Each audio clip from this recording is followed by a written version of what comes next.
Apakah anak adopsi bisa menerima warisan?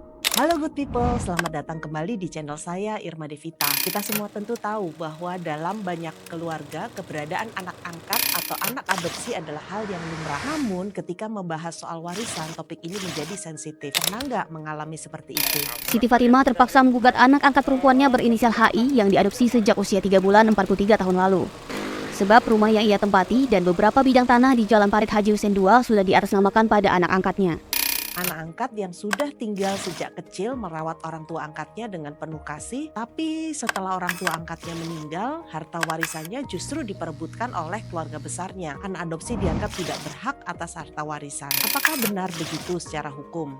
Apakah anak adopsi memang tidak punya hak waris? Nah, di video kali ini kita akan membahas tuntas tentang posisi hukum anak adopsi dalam hal warisan. Yuk kita telusuri bersama, let's explore. Untuk menjawab pertanyaan ini, kita harus paham dulu bahwa dasar hukum menurut hukum KUH Perdata, pasal 832 KUH Perdata disebutkan bahwa yang berhak menjadi ahli waris adalah keluarga sedara dan pasangan suami atau istri yang hidup terlama.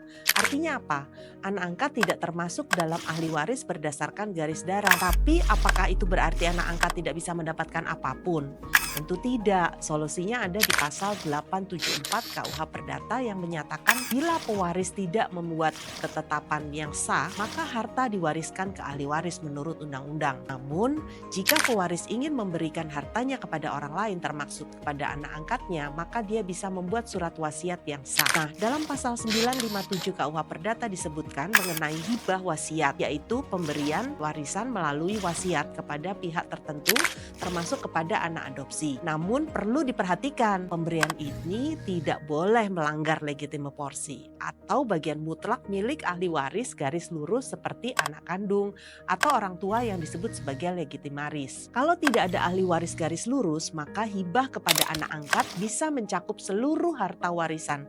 Hal ini dijelaskan dalam pasal 957 KUH Perdata, di mana anak angkat mendapatkan warisan berdasarkan hibah wasiat. Sekarang kita bahas dari sudut pandang hukum Islam. Karena sebagian besar masyarakat Indonesia adalah Muslim, dalam kompilasi hukum Islam atau KHI, pasal 174 mengatur siapa saja yang berhak menjadi ahli waris, yaitu anak kandung, ayah, ibu, suami atau istri, dan saudara kandung. Anak angkat tidak termasuk sebagai ahli waris menurut syariat Islam. Tapi bukan berarti tidak bisa mendapat warisan loh. Konsep hukum waris Islam memperkenalkan konsep wasiat wajibah yang diberikan oleh pewaris kepada orang yang tidak berhak secara hukum namun punya hubungan moral atau sosial yang dekat. Nah, dalam pasal 209 ayat 2 KHI dijelaskan bahwa anak angkat berhak atas wasiat wajibah sebesar-besarnya sepertiga dari harta warisan orang tua angkatnya. Jadi, walaupun tidak dapat secara otomatis seperti anak kandung, anak angkat masih bisa mendapat bagian warisan lewat wasiat wajibah dan batas maksimumnya adalah sepertiga dari seluruh harta warisan orang tua angkatnya.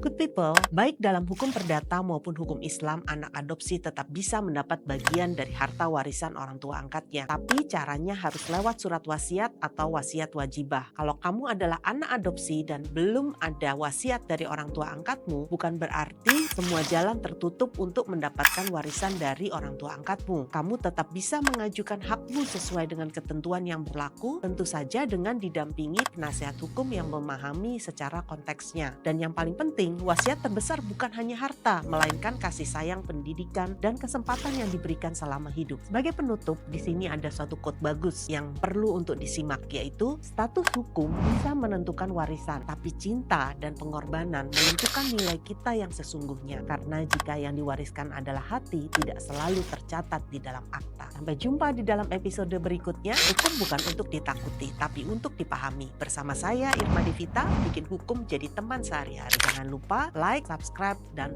follow akun ini.